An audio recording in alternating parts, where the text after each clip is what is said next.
Liar. Everywhere. On netrootsradio.com.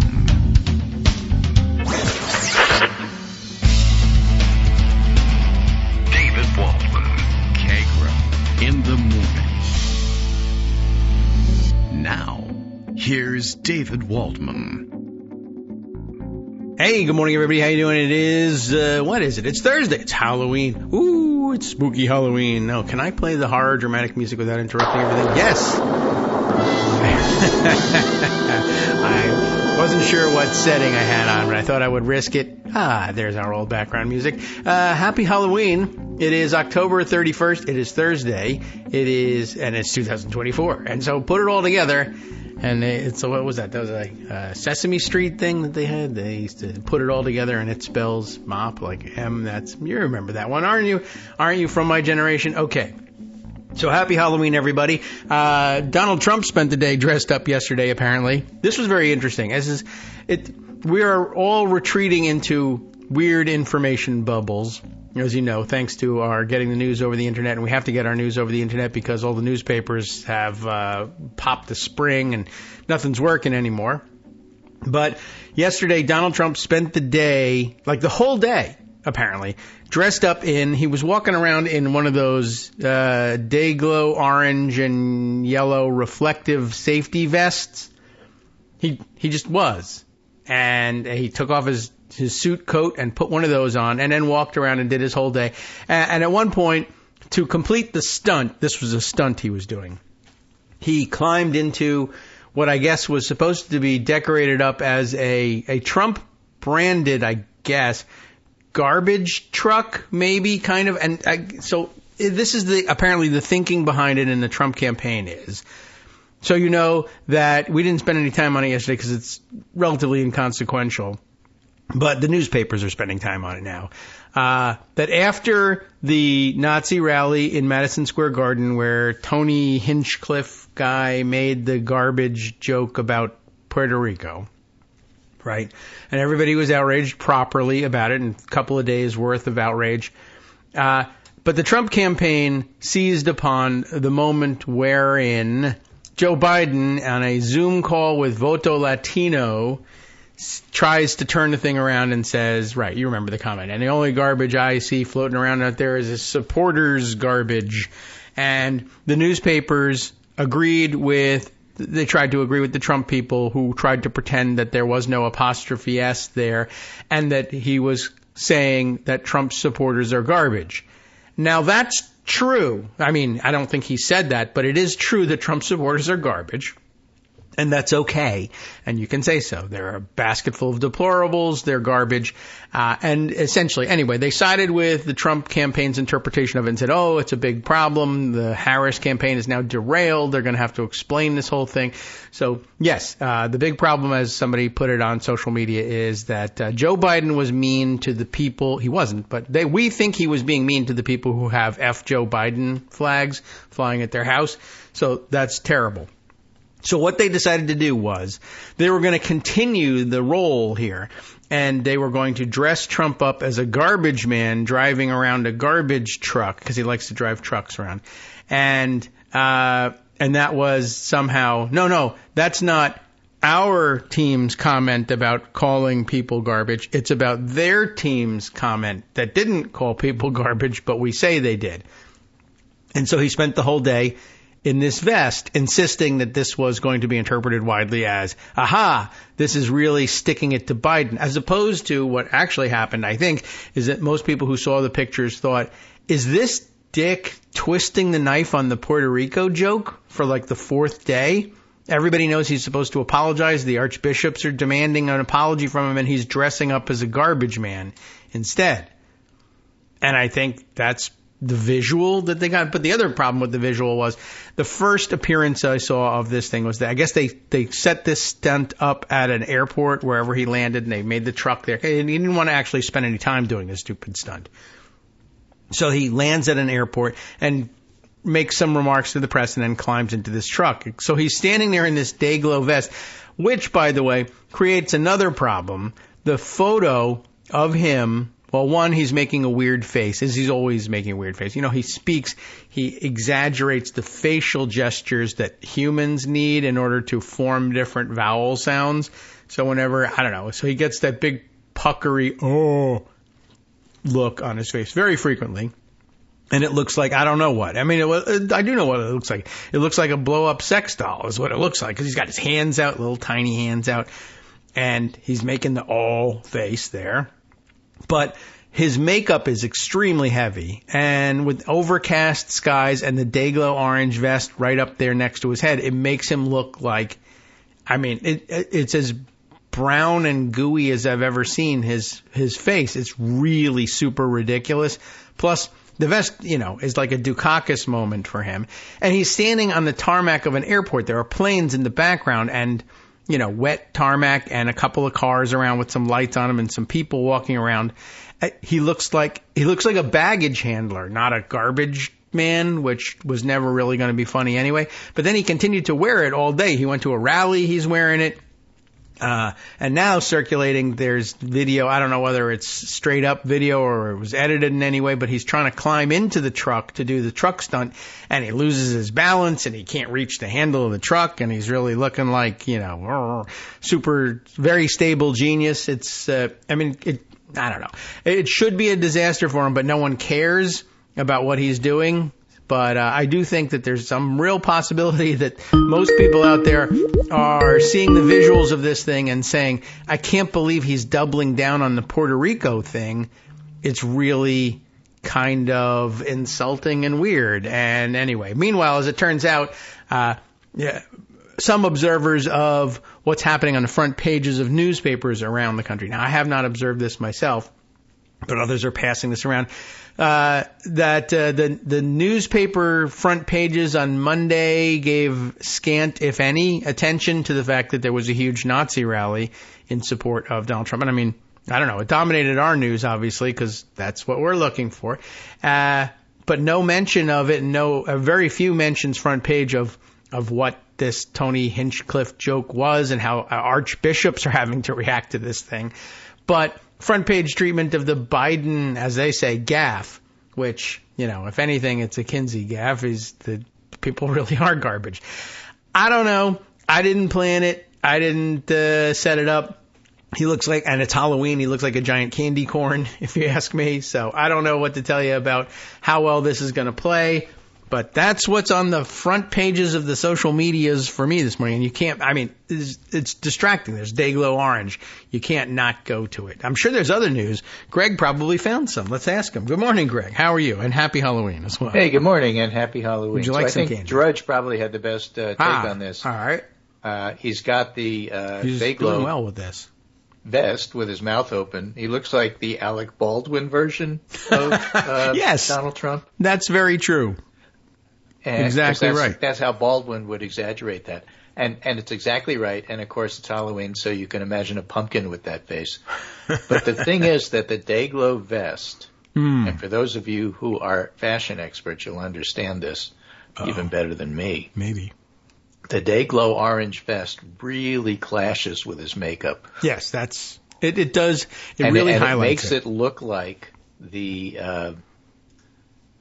somehow or other, the shading on the picture is weird. That it really needs to be lightened because his face is really dark compared to like his hands and the rest of the sky and all the other stuff in the picture. Yeah, it's really, the coloration is crazy, and everyone I saw being circulated, like, I did not Photoshop this. This is what, and you can see the watermark from Getty Images on it.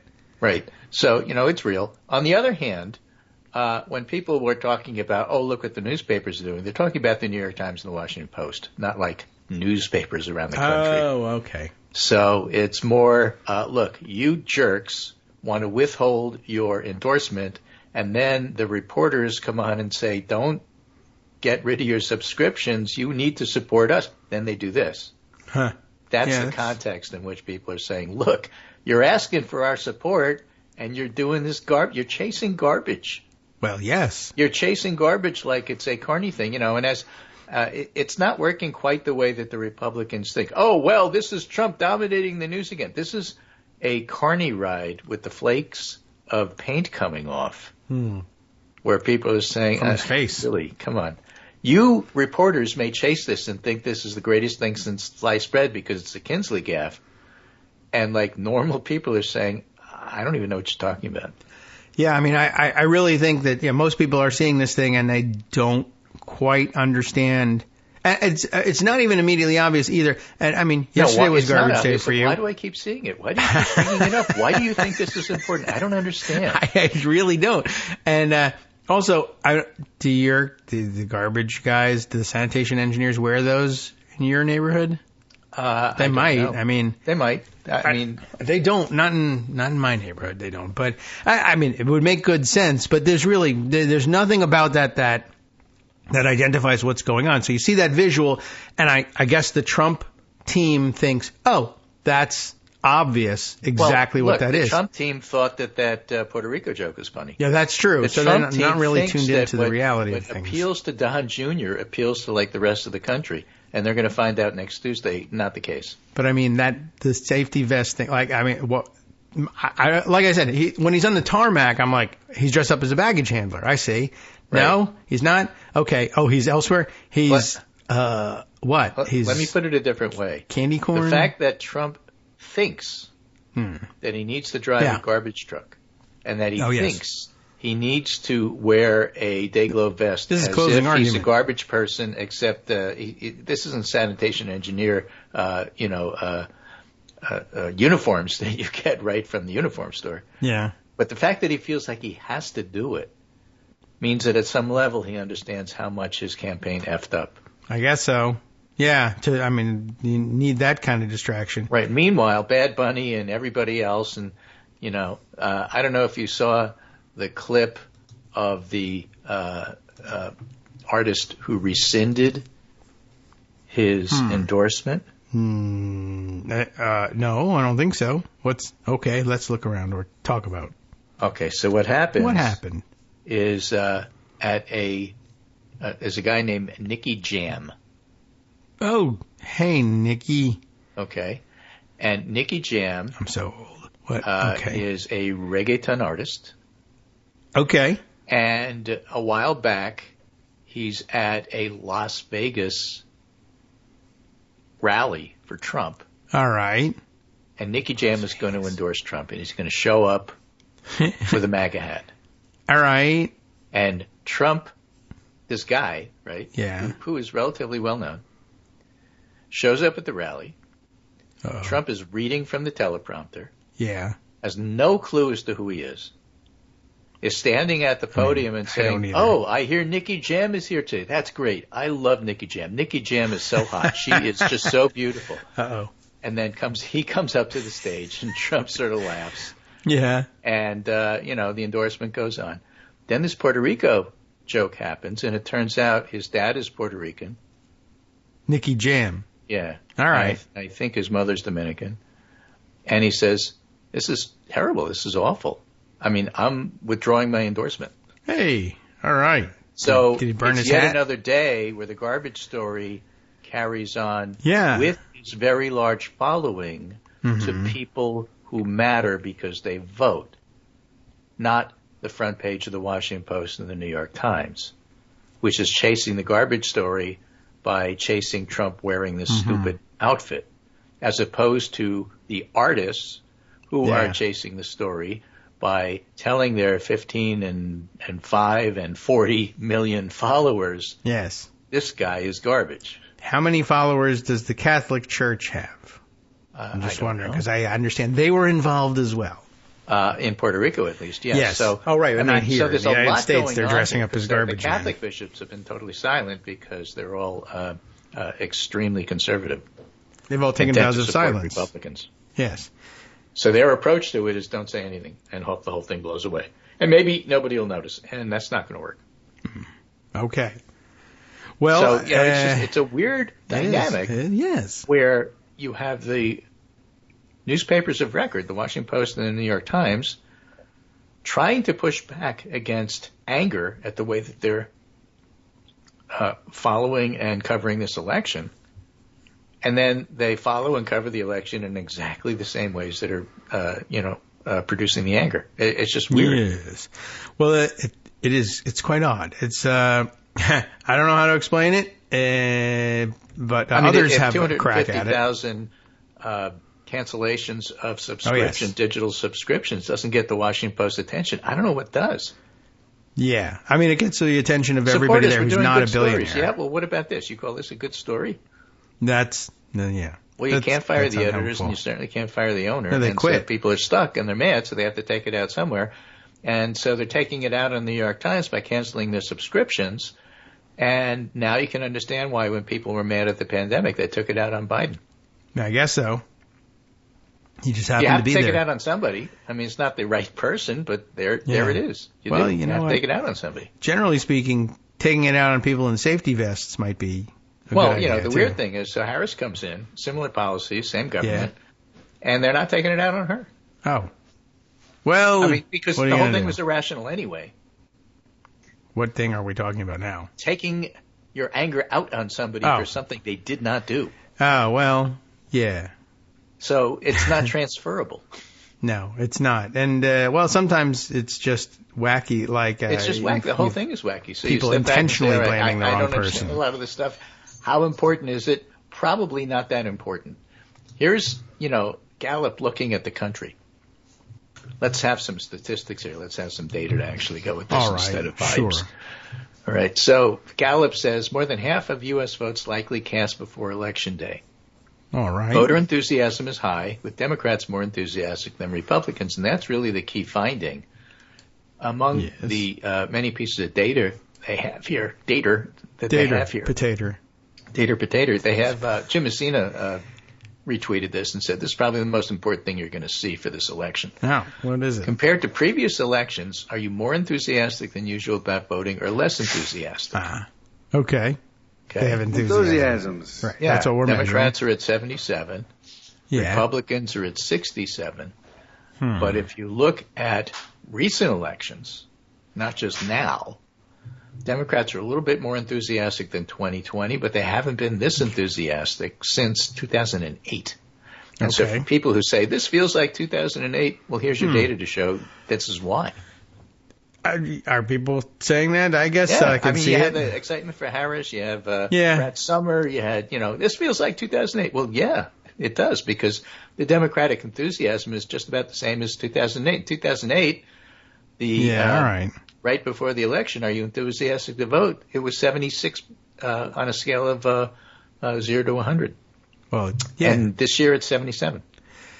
Well, you can't avoid the comparison between 76 and 77, certainly. Yeah. But, I get the feeling. In 2016, it was 50. Yes. Yes, that's right. People were just barely, there's so many people who go, I don't like Hillary. And that's what people were thinking. Do I have to do this? Do I have to do this? You did. You had to do this. You did. Yeah, and you didn't. If you didn't, it's your fault. In 2016, Republican enthusiasm, which wasn't great, was 53. Democrat 50. Mm-hmm.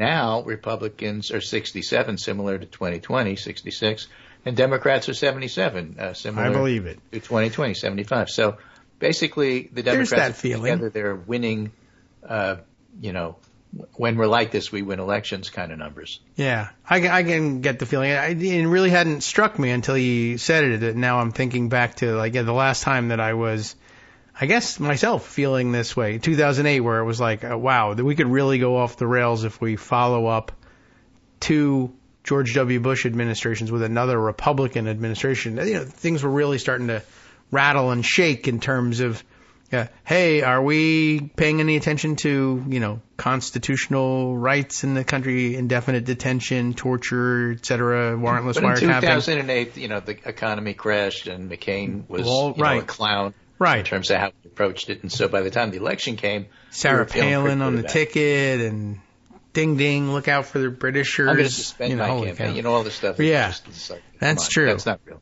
Yeah. All right. I got that feeling now. Okay. That's not how a real president. I'm 77% of the way I'm there. thinking that's not real. That's not how a president, reacts to things. So the entire campaign that the Harris's campaign is doing is, firing on all cylinders, doing everything right. That rally at the mall was great. Trump's not so much on Sunday. The garbage thing matters. The depth of how people feel about this matters. And I have to say, I understand it's a tie. The data says it's a tie. I'm actually feeling pretty good going into Tuesday. Okay, I'm glad you're feeling good about it. You should. Did you see Darwin commenting on the? I don't know if he directly. I think he did on Blue Sky. He was at the rally on the Ellipse. Yes. And was he the one that said that if you were in the overflow place, it sucked? Yeah. He basically had this comment. He was very glad to be there, and overall the vibes were exactly as reported. But yeah, from personal experience, just from a technical point of view. Yeah, he said he was in sound, he was in the overflow space yesterday, which of course means that there were tens of thousands more people than they thought they were going to get.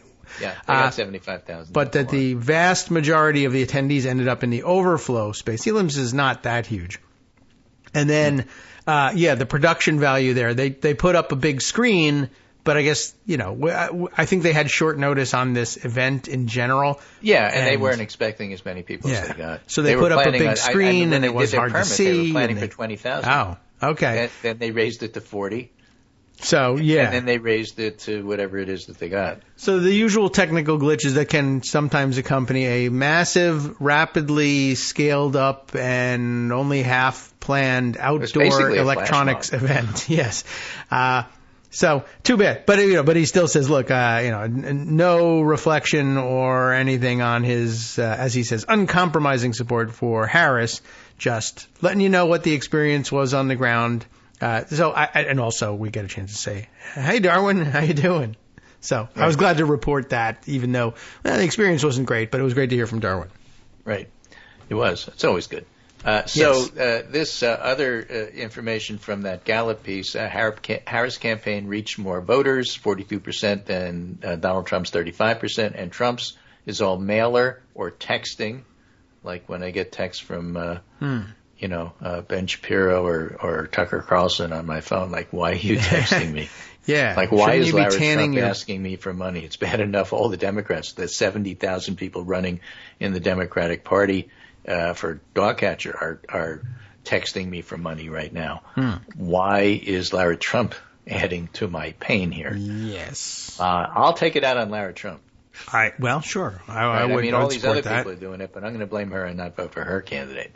Yeah. So voters reports are being contacted by presidential campaigns. Harris campaign, 42% of U.S. registered voters, 58% of Democratic leaners, and 25% of Republican leaners have been contacted by the Harris campaign. 35% have been contacted by the Trump campaign, and it's all mailers that you throw out without looking. Okay. And texts, which you cancel and then type stop. I'm very good at typing stop now. Does it work? No, because you get like 70 others that you haven't stopped. Yeah, right. I mean, that one account will stop, but it's more than one account. Yeah, I think they're all burner accounts anyway for that purpose. In 2008, the Obama campaign contacted 39% of U.S. registered voters, and Harris campaign contacted 42%. In 2008, the McCain campaign contacted 42% of Republicans, 33% of U.S. registered voters, and the Trump campaign this year for U.S. registered voters is 35%. So the Harris campaign is doing a better job of outreach, and I think they're doing it in ways like in person that are just more effective than getting mailers. Okay. So that's important. Now, voting methods. How do you plan to vote? U.S. registered voters in person, 60% plan to vote in person in 2020, 67% plan to vote in person in 2024. Okay. Okay. And that is interesting. Absentee mail, 35% U.S. registered voters wanted to do that in 2020. Only 26% do now. There are reports here that say, no, Republicans are still leaning into the same-day vote. Yet that's not what they're doing. That may have why been are we what saying they told people, but in fact they are coming out early, and that is, trying to build a red mirage wave as if they're dominating the early vote, which they are and they aren't. And so there's no question that Democrats are voting less early, than they did in 2020. They're going to be voting later. They're starting to pick up now in terms of the end of the early voting period for some states. But the real key to the early vote this year is other. Yeah. And you can see it in places like Nevada and North Carolina. I happen to have North Carolina right at my fingertips, so I'll give you an idea. Right now, the number of Democrats that have voted early, 1,183,000. All right. Republicans, 1,230,000. Not so well. I mean, so it's pretty close. 1,208,000. There are more others that are voting early than Democrats in North Carolina. Right. Okay. And by the time this is all said and done, because the Republican numbers are dropping. Oh, okay. These others will probably be the dominant, most voted in North Carolina. Well, they should. It's important for you to vote. How they break is going to determine the election, is my point. Yes, and I just want you to know, as they head to the polls, Republicans want to deport everybody who they think is an other.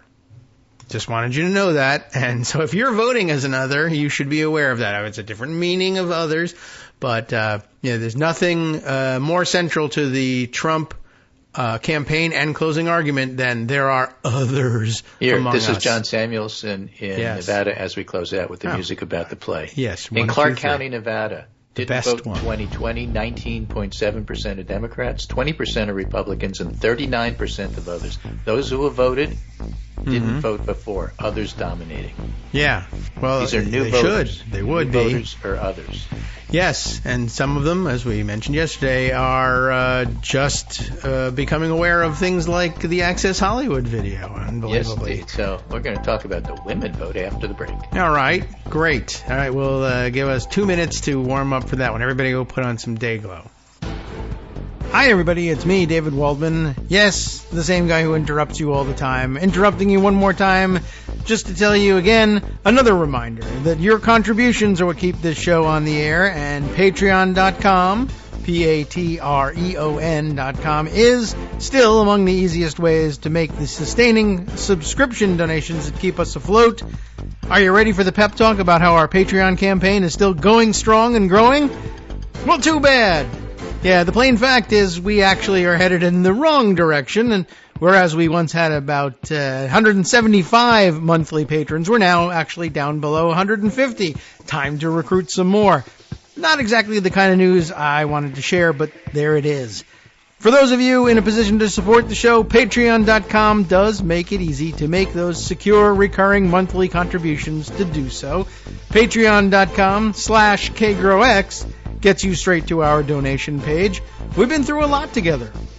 The worst of the pandemic, we hope. The worst of the insurrection, we hope. So go ahead and treat yourself. You don't need an excuse. Give yourself the gift of a little something you enjoy in life. Support the show.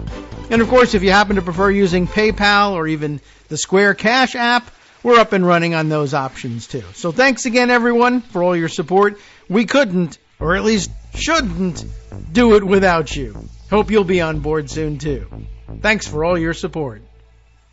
All right, welcome back now to the Kagro in the Morning Show here on Netroots Radio. I don't have any Dayglow orange anything around the house. I'm looking, but it's not something a normal American has. Yeah. Oh, some hunters would have some. They could put on their hunting vests. That's true. Defining line of the campaign.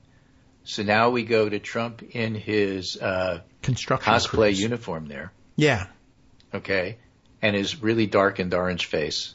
It's burnt orange today for whatever reason. Yeah, I don't know. It's the same stuff, I think. The defining line of the campaign comes out. Maybe a little poo in there. Yeah. You want to chase garbage? Chase this garbage. All right. Trump, and I quote, and you don't need to tell me, he's talking about protecting women. Oh, yeah. And he's talking about protecting them from all the bad things that are happening out there, the caravans, et cetera, et cetera. Et cetera. Sex pests. Right. But this is the quote, and this is what's going to appear. It Trump, appeared. I'm going to do it whether the women like it or not. Yeah. That was something. That was something, really something. And so it turns out they already made an ad out of it. Brit reporter from the Mail, Daily Mail, Uh-oh. happens to be in Ann Arbor and Madison covering the election. And I want to read to you 3 tweets she sent out this morning. Okay. This week I traveled to Ann Arbor and Madison, and I want to give you this in context of that Trump line, whether they want it or not, whether they like it or not. Yeah. Right? This week I traveled to Ann Arbor and Madison. Both are Democratic strongholds, but let me tell you this. I still do not think politicians or pundits have truly grasped or factored in just how upset women, in combos I had, young college women, are about the threat to their rights and their health care. Yeah.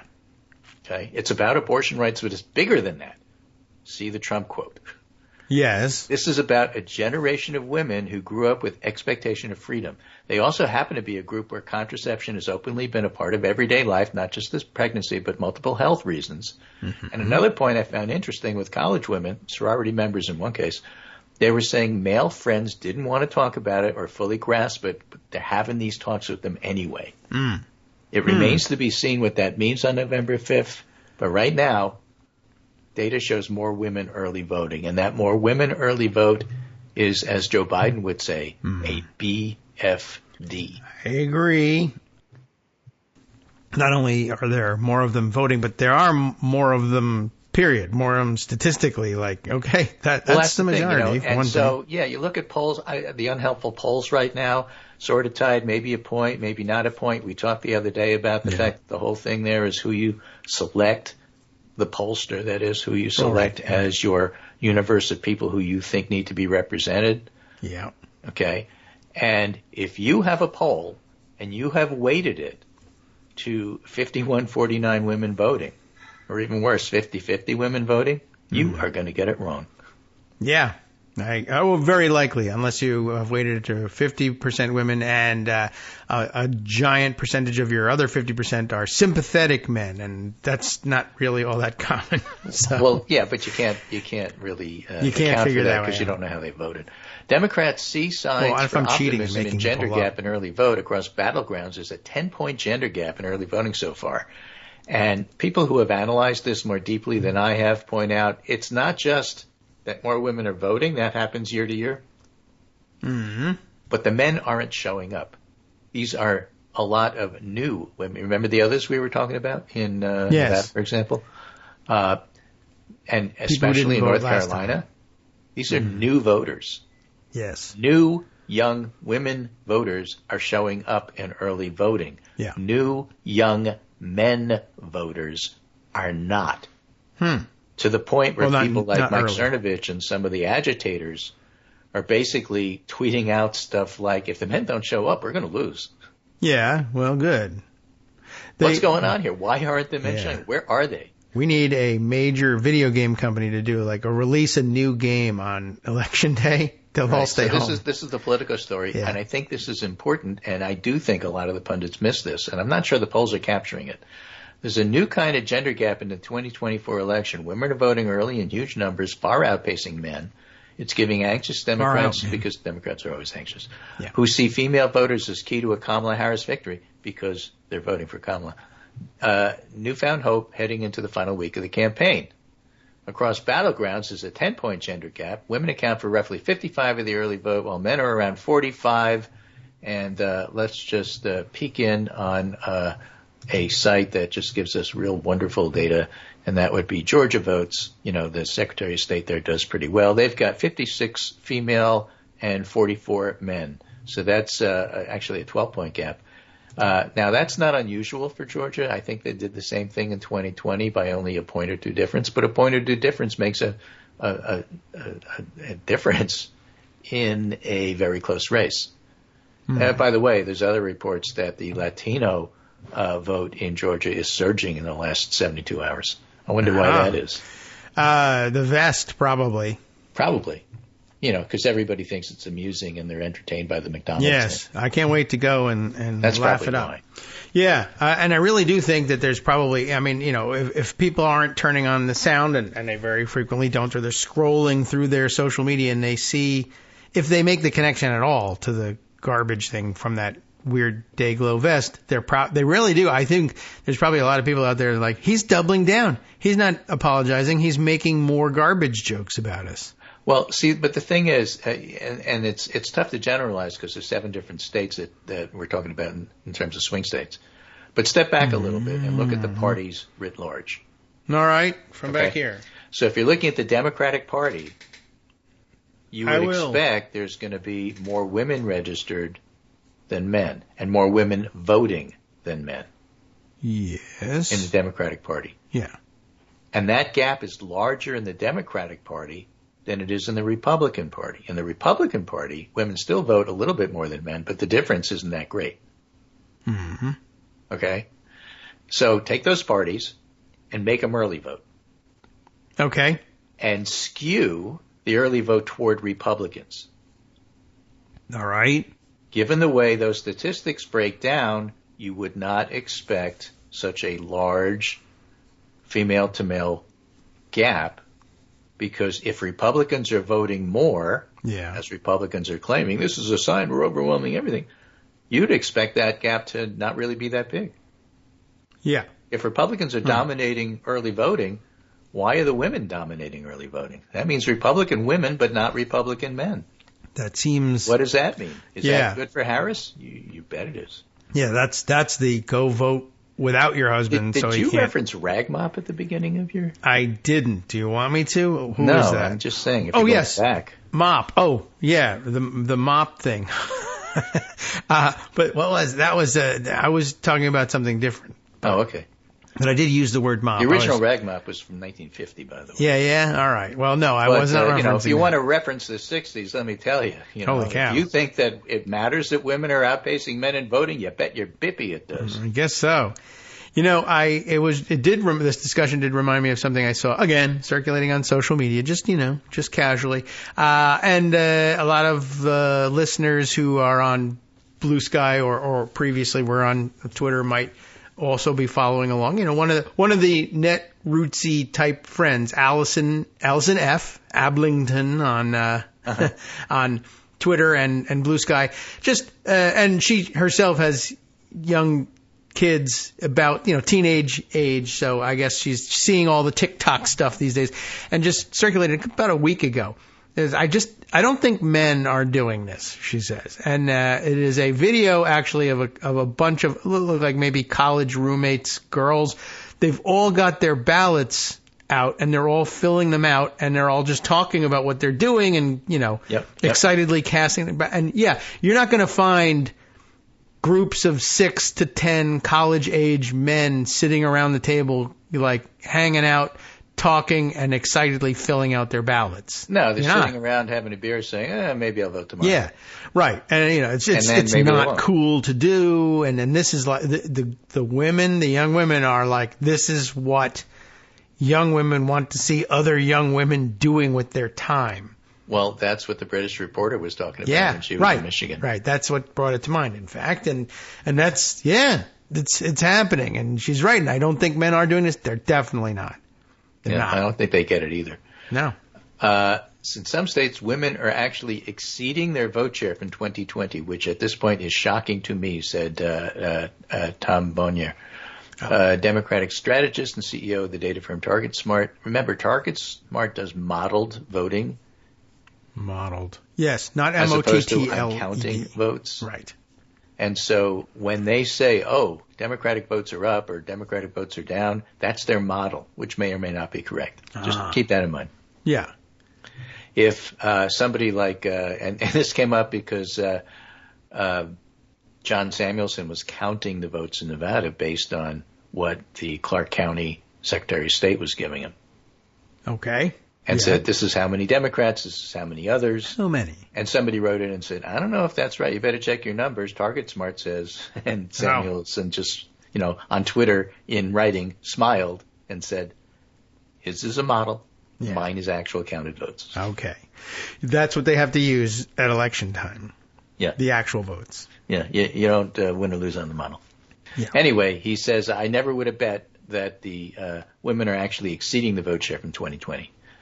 Democrats' burgeoning optimism over female turnout comes as Harris zeroes in on moderate suburban women in the final days of the campaign, aiming to drive them to the polls with the enthusiasm they showed in the midterm elections. We already went over the Gallup figures. That enthusiasm is absolutely positively there. Mm-hmm. And if you want to bring that sort of enthusiasm to the Latino vote based on the hate rally and the continuous reminder of it in your face from Donald Trump trying to make garbage his ending message, his closing message, go right ahead. I mean, that's nuts. But if that's what you want to do. Yeah, I mean, and he does seem intent on that. Even before this thing, even before the Biden thing, before the Madison Square Garden thing, and then continuing on after it, he has this standard line, just like he has the Hannibal Lecter line, where he refers to, he's trying to talk about, immigration and make the charge of the open borders thing, and he's always saying, they're not sending their best, they're emptying their prisons. He loves to say, America is a garbage can. We've become a garbage can, this country. And it's like, I don't know how you win the patriotism vote on this country sucks. It's horrible. Yeah, but, did he say garbage? Wasn't that like what the rally said? Yeah. Yes. Oh, I'm reminded. That, right. Wow, that was terrible. Really. He really has no clue of, how these things hang together. I don't know whether he remembers from minute to minute that remember, we got in trouble because they said floating island of garbage. Garbage is like a key word here. Don't use it. Right. But you saw what he did with the I'll be your protector thing. His claim in that line as he's delivering it, I'm going to do it whether the women like it or not, is the build up to it. Apparently the context is that he says, I'm going to be your protector. And I told people I was going to protect the women. And some of my advisors, they said, sir, please don't say that the women don't like it. They really don't like it. Well, I'm going to do it. I'm going to say it, and I'm going to do it whether the women like it or not.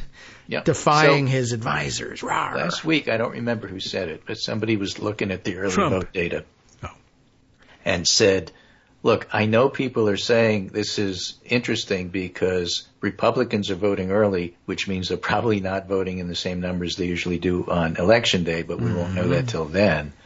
But the hidden piece of data in here is, my goodness, they're all women. We'll have to see if that pans out. And you know what? So far, it really hasn't changed. In Michigan, Pennsylvania, North Carolina, and Georgia, according to the Politico story, there's at least a 10-point gap between men and women in the early vote. According to analysis and data from the University of Florida's United States Election Project, that would be Mike McDonald, who specializes in this. Similar gender data is not available for other battlegrounds like Arizona, Wisconsin, and Nevada, so we don't know about those states. And polling, but I would tell you the fact that the WOW counties, particularly crucial Waukesha, is voting in such high numbers, a lot of that is women, and they're going to be voting for Harris, but you're not going to see that until, you count the votes. And polling continues to show that driving up female turnout is on the whole helping the vice president. A recent ABC Ipsos poll shows Harris with a 19 percentage point lead among suburban women, up from 10 points in October. Up from Biden's 6-point lead in 2020. That seems significant. And at the same time, Harris has cut Trump's 27-point margin of victory with white women without a college degree in half. I was on a call with our Michigan folks last week, and they were talking about how they're just making inroads in places they wouldn't have expected to do, said Leah Greenberg, co-founder of the Indivisible Project. For Democrats, the surge in women voting comes as a welcome counterbalance to fears over increased GOP turnout during early voting. Democrats have dismissed Republicans' early successes as a shift in vote methods, not a sign of a coming red wave. Democrats also aren't seeing a surge in the bro vote. The low propensity MAGA-supporting men Trump and his allies are leaning on to win the election. We're confident we're going to win, said Jen O'Malley Dillon. It's because we're confident we're on a path to win a very close election. So she's not saying we're going to run away with it.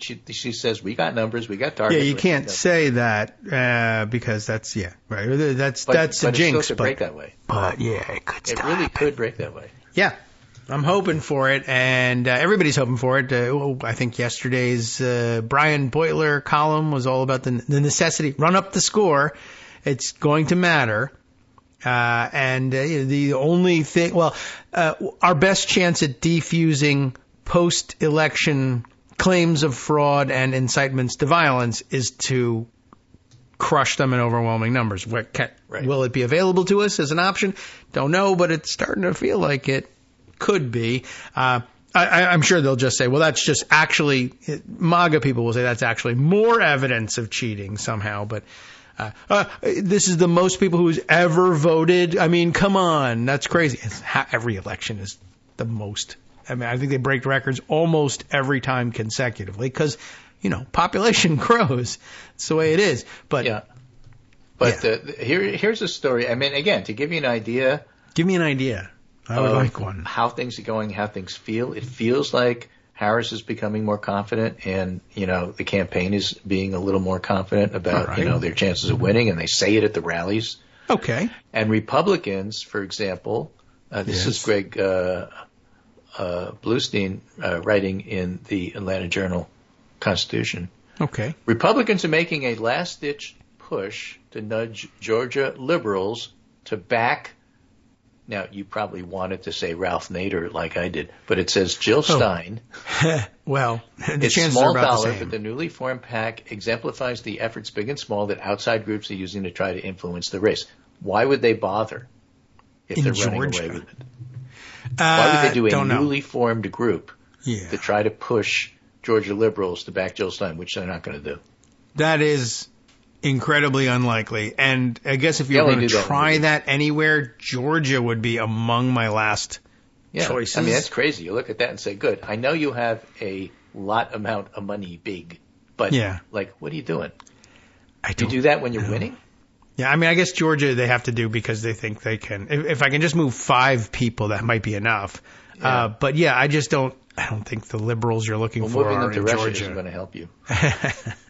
No, and it is funny. How old is Jill Stein anyway? I'm not clear on that. But she's like my age. Yeah, I mean it's not. She's older than you.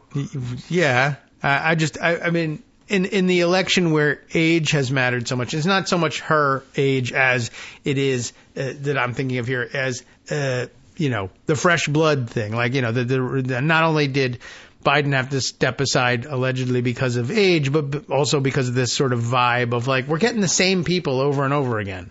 She's 74 years old.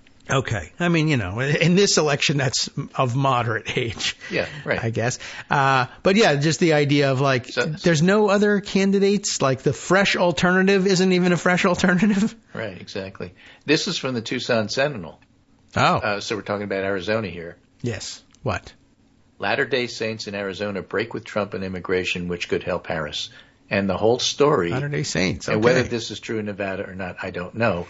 But this is a whole story about how Latter-day Saints have always been pro-immigration, and they were never happy with Trump's stuff on this. Okay. A growing number of LDS voters, it's Latter-day Saints, growing number of LDS voters are feeling disillusioned about Trump, a shift initially evidenced by the 18% of Arizona's LDS voters opting for Biden in 2020. Wow. A national poll from the Survey Center of American Life also found that more than half of LDS voters surveyed expressed negative feelings toward Trump, and 2/3 of white evangelical Protestants viewed him positively. I think immigration is actually a huge factor. Immigration issues hit a little differently for Latter-day Saints voters, said Rob Tabor, the national director for Latter-day Saints for Harris Walsh, and that's a thing. Yes. And they're very active in Arizona and in Nevada. Are we, by the way, are we transitioning to referring? Are we dropping Mormons? Is that not nice? That's what they're doing. Okay. Are they upset about that as a label? Do they not like it? I don't know. I've never heard that. But it seems to be the new trend, and I want to stay on top of that. Okay. All right. But yeah, they do. Immigration will hit them differently for a number of reasons. Not the least of which is wasn't Mitt Romney's dad or grandfather born in Mexico? There's a population there, and they moved for a while anyway, pretty freely in between the two countries. But that's not the reason why necessarily. It just happens to be this true. article mentions this, which I think is also important. Okay. LDS voters differ from other religious groups in that the progressive stance on immigration, is built in. It's an outlook informed by growing up in a church where young people are sent out as missionaries. Right. True. An experience that increases tolerance for undocumented immigrants, according to a 2020 academic study. The saying goes, travel cures bigotry. Yes.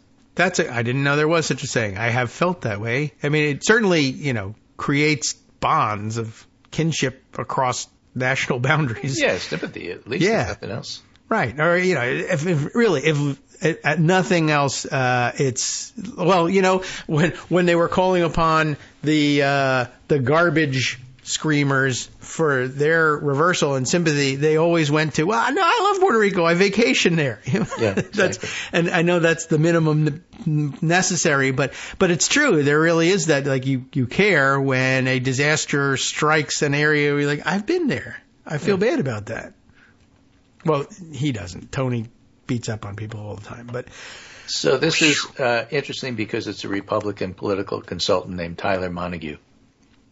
He heads the Arizona Public Integrity Alliance, of course, because, integrity. Republicans are all about integrity. Sure. Says abortion's the biggest issue that would keep somebody in Trump's camp, and Harris and Democrats in general turn off LDS voters with strong advocacy, so they kind of swallow hard and vote Trump. But he also said a sizable amount of LDS voters, undefined sizable amount, could defect from voting Republican this election cycle, enough to give Harris a boost. Yeah. Because Biden only won Arizona by 10,000 votes. She could absolutely make a difference by appealing to LDS population, Montague said. And now's the time. And one of the most famous LDS political leaders in the country is not super high on Trump. Well, there's that awkward picture of them at dinner together, but then there's also, I think he should be impeached. Right. So high-profile LDS political figures, including Mitt Romney. He's the one I know. Rusty Bowers, former House Speaker. They have condemned Trump. Jeff Flake. Mesa Mayor John Giles endorsed Harris outright. Mm-hmm. And Giles spoke at the Democratic National Convention. Okay. Right? But it's still mostly Republican. Yeah. The church isn't telling people to vote Republican, but in the social circles and the local congregation, that's the cultural moray. That's what I always figured. There's a lot more to lose if you lose the network you've made, which is primarily other Mormons. Yeah. Huh. So, very interesting article. Just these are topics you might not otherwise think of. Harris may wind up having strength in places you don't expect it. You do expect it with women. The hidden women vote in places like Waukesha County may be real. She may have strength with LDS voters, with Mormon voters that you otherwise normally wouldn't expect, but may be there. Right. This is great. This is a little offbeat. This is not an endorsement. Retweets are not an endorsement. Okay. Okay. She may have hidden strength with porn voters. Oh, what porn voters? Is that University of Michigan graduate hopes ads on porn sites will deter Trump voters. What he's doing is he's buying ads that basically say Trump wants to end porn. Oh. Get it in now while you can. But if you want to keep doing whatever you're doing, and I don't want to know what it is, vote for Harris. Under Trump policies, porn costs $130,000. Right. You know what I'm saying? So the guy who does this wrote, there are millions and millions and millions of men across the swing states who are leaning towards Trump, who don't read the news, who don't find the last 12 years of anti-Trump messaging persuasive, might actually like him. So I thought maybe I can run a relevant message to them at a highly noticeable time in an unexpected way. I mean, maybe. I don't really know how much attention ads get on a porn site, but so he's highlighting anything that comes on the screen you look at. It says, and I quote, the people who produce and distribute pornography should be imprisoned. So he's got this up on the website. Yeah, like him. Right. Right. The only way you can, the approved method of consuming pornography is hiring the actors to have sex with you. Right. Directly. And so it's a billionaire's game, once again. So unfair. But yeah, I mean, I guess, can I buy this? Is it on Nude Africa is what I really need to know. Yeah. Well, he says the method of engaging in an adult website might be unsavory, but it's an opportunity. Yeah. And maybe that's what. The campaign can't do it, but I can, and we don't coordinate. It couldn't coordinate better than having Trump pose like a sex doll. So maybe you want to use that in your ad. Right. Wow. Okay, well, that's a tactic I hadn't thought of. Well, that's our job. Glad to know. Things you haven't thought of. Now, here's a couple of others. Now, again, this is I've quoted him on the show before. David Mastio, who used to be the USA Today co-editor of the opinion page. His porn name is David Nastio, by the way. And he's now a columnist after having been fired by USA Today. He's now a conservative columnist for KansasCity.com. Right. That's right. You mentioned him. Now I remember the affiliation. Yes. And he's writing about the refuse war of 2024. When politicians and comedians call people in places garbage, he basically goes on to say the whole thing is garbage. It's ridiculous. But here's how he finishes the column. All right. The geriatric duel we almost suffered through has been canceled. Fortunately, only one of them is on the ballot. Yes. In a moving speech on the White House election. Now, this is a die-hard, deep conservative. In a moving speech on the White House ellipse Tuesday night, Vice President Kamala Harris made clear she doesn't think Trump's backers are garbage. She said she wants him to have a seat at the table where decisions are being made. She said she wants to talk through our disagreements and reach compromise. That's what a president sounds like. That's what somebody who wants to represent all the people sounds like, even those who vote against her. The rest of this debate is garbage.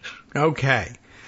Well, that's yes. how we're concluding the segment and this week. All right. I also want them to have a seat at the table. It is an ejector seat, but I want them seated at the table. In fact, the rest of you, please come around the table. Stand here right on this X. Just stand there. That's your spot. Right. Stay Got there, another one and we'll here. see how it goes. This is from a Christian writer, well known in her circles, named Jennifer Erin Valent. Okay. Who starts out her very long tweet thread by saying, I voted for Kamala Harris. Good. To some fellow believers, this will be an affront, but the church has widely been responsible for empowering a dangerous man, and I feel a responsibility to refute that. All right. Good. That's fantastic. And then goes on to say just how awful Trump is, which I think is a wonderful thing. Yeah. Now, I love that intro. These little islands of, conservative, I'm not voting for this guy. I think are going to turn out to be important. It is. It's Some important of them for live me. in Waukesha.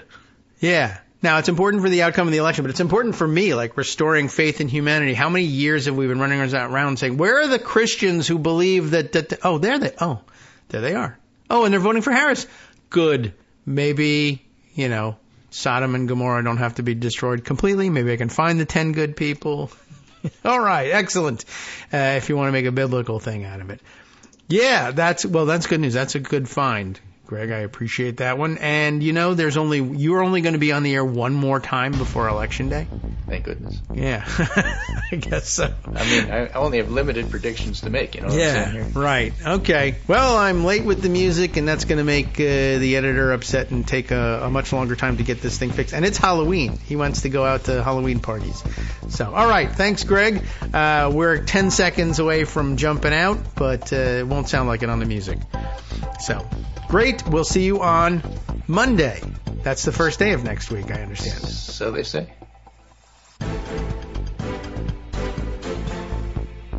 All right, welcome back now to the Kagro in the Morning Show here on Netroots Radio. Again, our music, post-production, we hope it'll be fixed.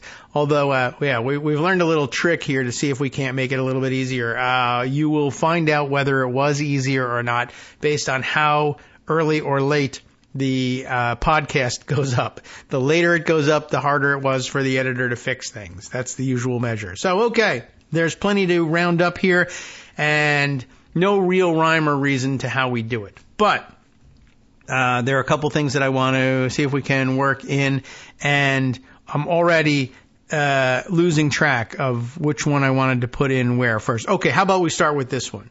Because the earlier the better for this one. This is a narrow focus thing, and I think I got this one via email in the last couple of days from, yes, here it is. Here's my email.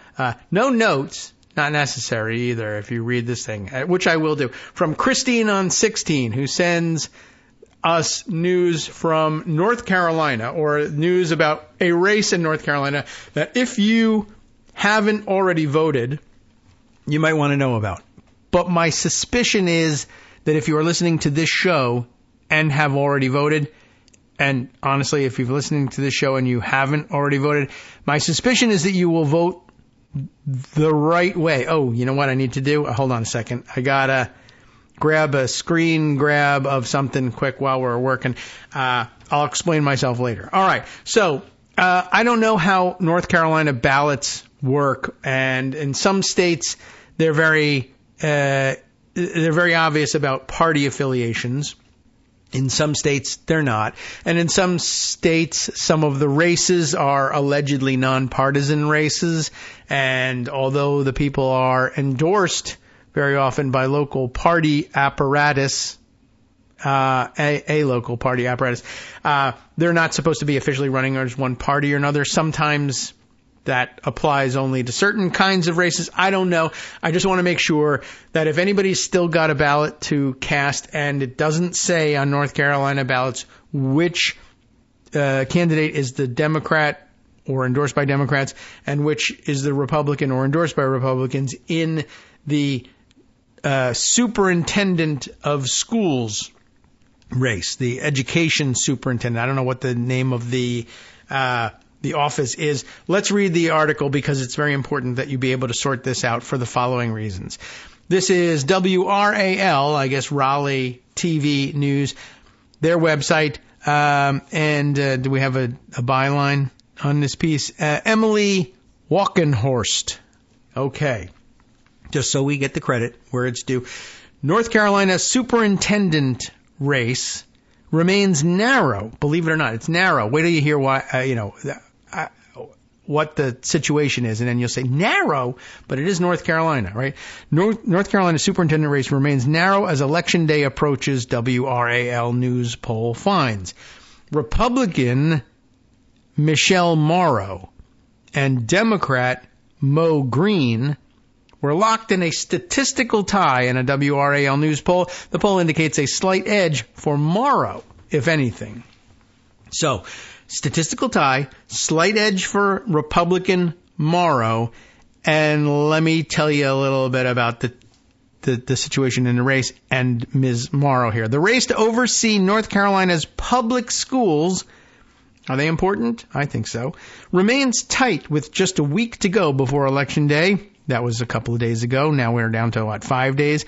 According to WRAL News poll results, and a large chunk of voters remain undecided in a race that has garnered national attention. I guess it has, but we haven't given it any national attention. It really ought to garner some more, because speaking of large chunks, when you hear what Morrow is all about, you will probably want to leave some large chunks, on the floor around you.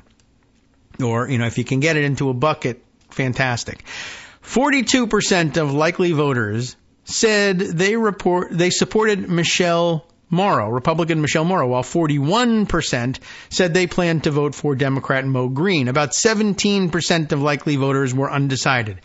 If you know any, talk to them, because this was unbelievable. Well, anyway, first the poll. The poll of 853 likely voters conducted by independent pollster Survey USA between October 23rd and October 26th reported a credibility interval, that's the margin of error, of plus or minus 4.1 percentage points. That's, pretty sizable. A credibility interval, as they helpfully explained, is similar to a margin of error, but takes into account more factors and is considered by some pollsters to be a more accurate measurement of statistical certainty. Anyway, the candidates have traded paint over the past 7 months. That's an interesting way of putting it.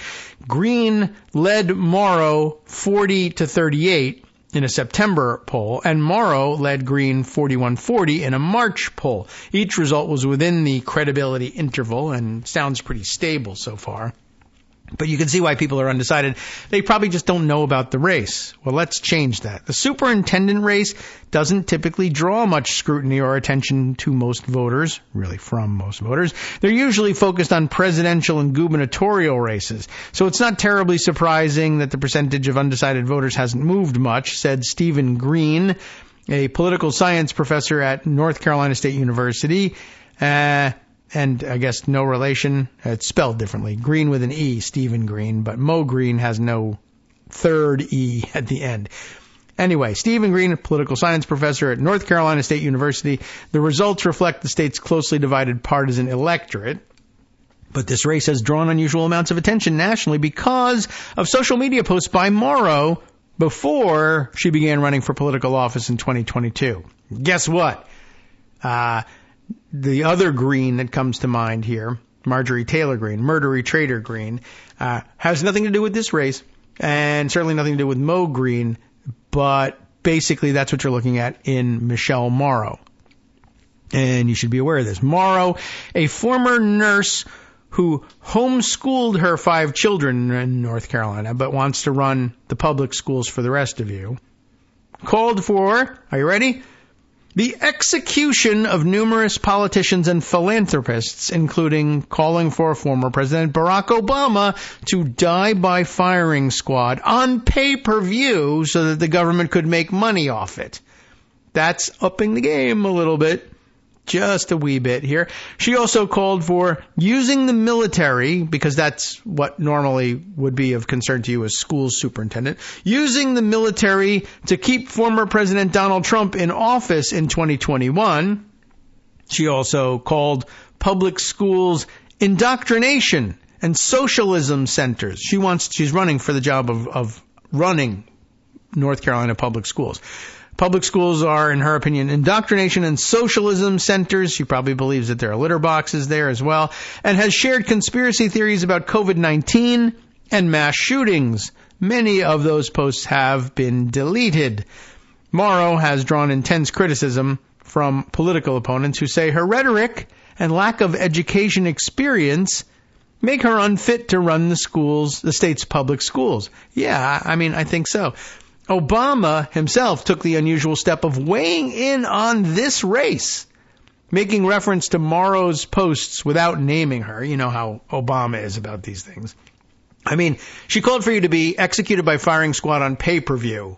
But, Obama is, I'm going high. I'm going to go high on this one. I'm not going to name the person who actually, needs to be targeted and be defeated. Why give her name when all there is a statistical dead heat between her and her opponent and 17% undecided? Why help anybody decide how to vote, right? Okay.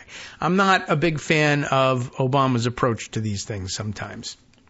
But he took the unusual step of weighing in, saying what? We can't have somebody just saying crazy stuff, running your school system, purchasing textbooks, allocating resources for our kids. Very true. But who can't do this? Michelle Morrow can't do this. It's okay to say so. Well, anyway, Obama said this on Friday during a speech in Charlotte where he was campaigning for the Democratic presidential nominee, Kamala Harris. So, okay. Morrow has defended her posts or said many of the statements were made in jest and that she's focused on reforming education. Now, the big punchline, they should murder him on pay-per-view. All right. She has criticized Green, a former executive director of the Z. Smith Reynolds Foundation, for giving out grants to nonprofit organizations, because that's terrible. But he's given out grants to organizations that have supported reducing or eliminating school resource officers. Green, who is also former Guilford County Schools Superintendent. So why would you want to elect a superintendent of schools statewide who has been a superintendent of schools in a county, right? That's crazy. And he's been a former systems administrator for Charlotte Mecklenburg Schools, and he says he supports school resource officers. I'm not even really sure what the implication is supposed to be here, but okay. The national attention that the race has drawn still pales in comparison to the attention the presidential and gubernatorial races have gotten, like Nude Africa, said David McLennan, political science professor at Meredith College. The race is prominent because of the candidates, he said, but a lot of people just aren't paying attention, McLennan said. Green has released television ads against Morrow, attempting to use her social media comments against her. That would be a natural thing to try to do. Morrow hasn't released any television ads, but according to WRAL News polls, Green's ads don't seem to be changing favorability for either candidate. We've seen over the course of several decades, political ads have really lost a lot of their impact, McLennan said. Just in general, people are paying less attention to them. They're doing their own research. Oh, dear. Well, now you can say you've heard more about this. And by the way, what a year, huh? So in North Carolina, you could be going to the polls and being asked to vote for Donald Trump for president, Mark Robinson and his Nude Africa escapades for governor, and a wackadoodle homeschool mom who says Obama should be murdered on TV, pay-per-view TV, as school superintendent. What the F, North Carolina? Come on. 17% undecided. I mean, this really brings me back to the thing Greg mentioned yesterday from McSweeney's, right? I don't know whether I should vote for the dark underlord, dark underworld lord or the elf queen. Gee whiz. I'm just torn. So WRAL News asked voters if Morrow's preference, ready for this one?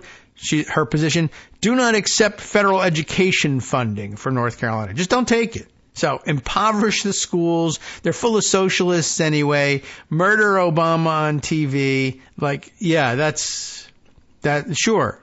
But also don't pay for any of it. Does her position to not accept federal education funding change your preference in the race?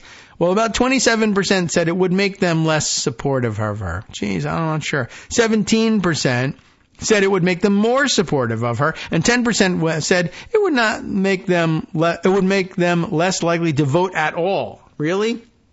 That is, I mean, what does that mean? 10% said it would make them less likely to vote at all. Like, why vote? What would motivate you to say?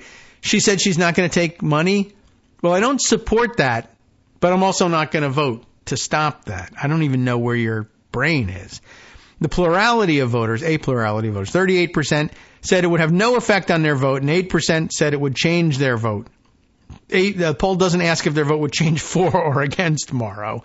That's pretty interesting all by itself. WRAL News also asked if Morrow's comments on keeping Trump in office and calling schools indoctrination centers would change their vote. There, 23% said it would make them less supportive of her. 20% said it would make them more supportive of her. And 7% said it would make them less likely to vote at all. Those guys, I mean, by the way, I'm not certain what to even make of people who say, knowing more about a race I didn't know about is making me less likely to vote. I guess you could say, well, I'm just sickened by everything, but just go there and drop your ballot against people who make you sick.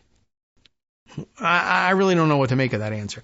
There's also a plurality of voters, 41%, saying it would have no effect on their vote. And 8% said it would change their vote, but we don't know why, because the poll didn't ask that, which really seems like a shortcoming. Other findings. Although really, honestly, I don't even want to know any more about this poorly designed poll. But Morrow leads among 18 to 34-year-olds, men I can believe, and white voters. And again, yeah, I can understand that. And green, let's see. I should start again. But again, this one puzzles me a little bit. 18 to 34-year-olds. Why Morrow wins with them? I have no idea. Green leads among 35 to 49-year-olds, women, and Black, Hispanic, and Asian voters. That's also very interesting because, well, 35 to 49 isn't the Gen X generation. I'm interested in seeing what they're doing because they seem to be leaning oddly conservative. Anyway, about 84% of Democrats said they plan to vote for Green. And Green leads among moderate and liberal voters, with 44% of moderates, 74% of liberals saying they'd vote for him. About 87% of Republicans said they'd vote for Morrow. And Morrow leads among conservative voters, with 71% saying they planned to vote for her. So that, tells me next to nothing. It really just tells me you got to count conservatives and liberals, but the 17% undecided in this race. Let's get decided already, folks, and it should be pretty obvious to you what you're supposed to do. And I don't know, to the extent that contributes to it, I thought I would read you that article. I had no idea about this race. It doesn't surprise me in the least that there is such a person in there, but yeah, stop electing murdery traitor Greens. We don't need any more of them. Thank you very much. Okay. Thanks to Christine on 16 for bringing this to our attention. I guess this was probably the result we were looking for, letting everybody know what was going on. All right. Let's see. Other things I want to share with you. Here is a piece from Slate's Mark Joseph Stern, who we turn to on electoral law cases from time to time. This one brings you the latest. Well, it brings you a reaction to the latest news. The news here is that the Supreme Court, that terrible one right at the top of our federal judiciary, has intervened from the shadow docket, which no one ever likes to hear. Right? and has intervened on behalf of Virginia's Republican administration, suing in one of those cases I told you about the other day where they were basically suing too late in the hopes that it would be a win-win for them. Either they would be bailed out and win in their position on the merits, or they would lose on procedural grounds and then point at that and say, one, the federal judiciary is against us and trying to rig the race in favor of Democrats, which is not true. And two, that, oh yeah, we only lost on a technicality anyway. Well, guess what? The Supreme Court has decided you're not even going to have to try and do it that way. Why lose on a technicality when we can instead ignore the technicality and have you win and give you what you want going into the election? So you might recall that it was the Virginia case here was that the Virginia Republican authorities were attempting to purge people from the voter rolls on the allegation that they were ineligible to vote because they were non-citizens. And remember that this doesn't happen a great deal, but they decided they were going to clean up the voter rolls, but they decided not only that they were going to do it, but that they were going to do it within the 90-day window before an election. In fact, they filed their lawsuit asking to be enabled to do it on the 90th day. It was very clearly calculated to be one of those cases that they could either win on the merits or, more likely, lose on the merits and lose on technicalities and then point and say we're being victimized. But guess what? The Supreme Court bailed them out. And here's what Mark Joseph Stern has to say about that. The Supreme Court just carved an outrageous loophole into a major voting rights law. Yeah, they went out of their way to allow this thing to succeed, even though, look, the letter of the law says you can't do this. The Supreme Court decided Wednesday that at least 1,600 people, including some known to be U.S. citizens with every right to vote, can nonetheless, I'll add, be removed from Virginia's voter rolls before Election Day. And I mean, they filed their suit 90 days before, but we're now down to like 4, 5, 6 days before the election. And the Supreme Court says it's okay to surprise 1,600 people by kicking them off the voter rolls. You've been encouraged via social media for weeks now. Check your voter registration. You never know when shenanigans are going to go down. And maybe you went and checked your voter registration and you're okay. So you're like, good. It's a week out now. Come election day, if you're planning to go on Tuesday, I will happily go to the polls and cast my vote. And then you find out 3 days before, 2 days after you checked, and 3 days before the election that they removed you. I checked a week ago and I was on it, but I got removed in between now and then. Isn't that something? What problems could that cause? Well, I don't know. It shouldn't cause any because inside of 90 days you're not allowed to do any of this stuff. Unless, of course, the robed gurus say, yeah, to hell with what the law says, go ahead and do it. So that's what you're facing. The conservative supermajority's order, issued on the shadow docket, essentially nullified a landmark federal law that bars last-minute voter purges. Can I purge people from the voter rolls 90 days before an election? No.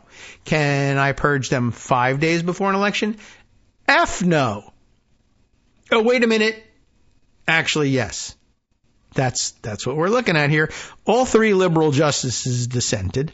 Ominously, the court's intervention signals to other states that they can now commence purges at the 11th hour, suppressing the vote through legal gamesmanship that Congress sought to ban. Congress must act explicitly. Okay, they did. All right, well, we strike that down.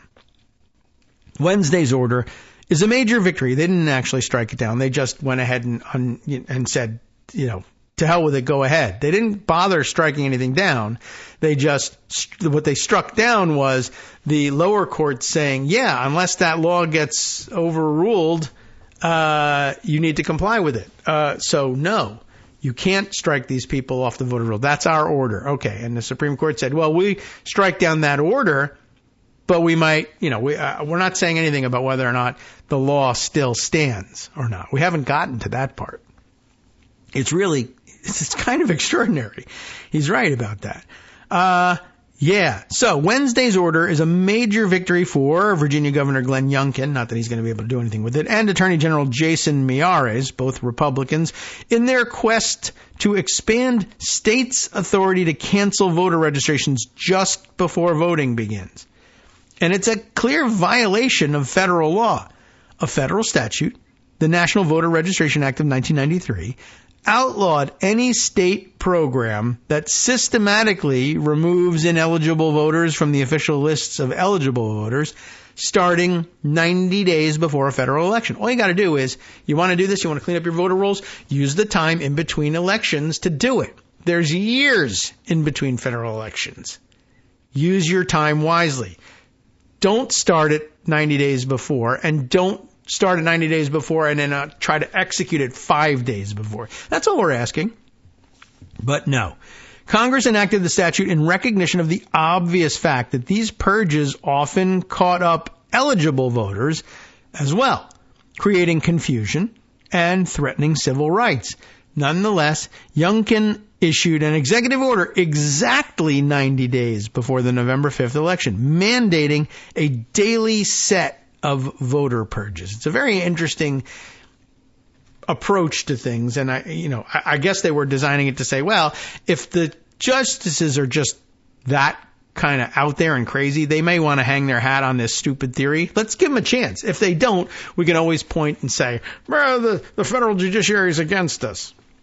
It's very interesting what they're doing, and basically, so this is the same style of voter purge that Republicans wanted to attach to the federal, to the CR, to keep the federal government funded just a while ago, that you need to prove your U.S. citizenship, at the time of registration. This is the 1,600 people, they claim, people who haven't proven their citizenship. Now, that doesn't mean they're not citizens. It means that they haven't produced proof of citizenship. If you asked all 1,600 of them to produce some now, apparently a good number of them would be able to. But also, it's like proving a negative. I think you're not a citizen. Well, I am. Well, prove that you are. Well, prove that I'm not. If you're really going to, you want to remove my right to vote, prove that I'm not one. Shouldn't the burden be on you? I mean, I think that's kind of the way it has to be, but apparently not. Anyway, and of course, then they did it exactly 90 days before. They were looking to be, as technically incorrect as possible, but still be, 89 days you're not allowed to look, but 91 days you are. Yeah, a line was drawn. Youngkin claimed that the program went after only non-citizens. But, of course, the counterclaim is, well, you don't really know, because you're scooping up anybody, including people who may be citizens but haven't shown you the documentation yet, even though you never asked them to show it. But anyway, Youngkin claimed that the program went only after non-citizens, but he was lying. His program swept in U.S. citizens in two ways. First, it targeted Virginians who checked a box on a DMV form indicating that they were non-citizens. Okay, now normally you'd say, well, then that means something, right? Well, yes, but due to poor design of this form, a startlingly large number of citizens inadvertently check this box. Apparently, they've been dealing with this for some time. A little bit like butterfly ballot issues, right? Now, I didn't vote for Pat Buchanan. Well, this ballot says you did. Well, that might be the poor design. Why are we finding such large numbers inadvertently checking this box? Well, I don't know. But it doesn't matter. Moreover, many foreign nationals who checked the box years ago have since become naturalized U.S. citizens, who may, of course, vote like any other citizen. Second, Youngkin's program compared the names of alleged non-citizens on the voter rolls with a database of non-citizens maintained by the Department of Homeland Security. It then removed voters whose names purportedly appeared in the database. But this database is, by the government's own admission, incomplete and imperfect, and comparing its list with state voter rolls can easily lead to false matches. These flaws are not speculation. reporters have already found U.S. citizens caught up in Youngkin's purge, to their immense surprise, which, is less of an issue if they find out 91 days before an election, but a bigger issue if they find out 5 days before. Attorneys opposing the program have also identified a number of citizens flagged for removal by the purge.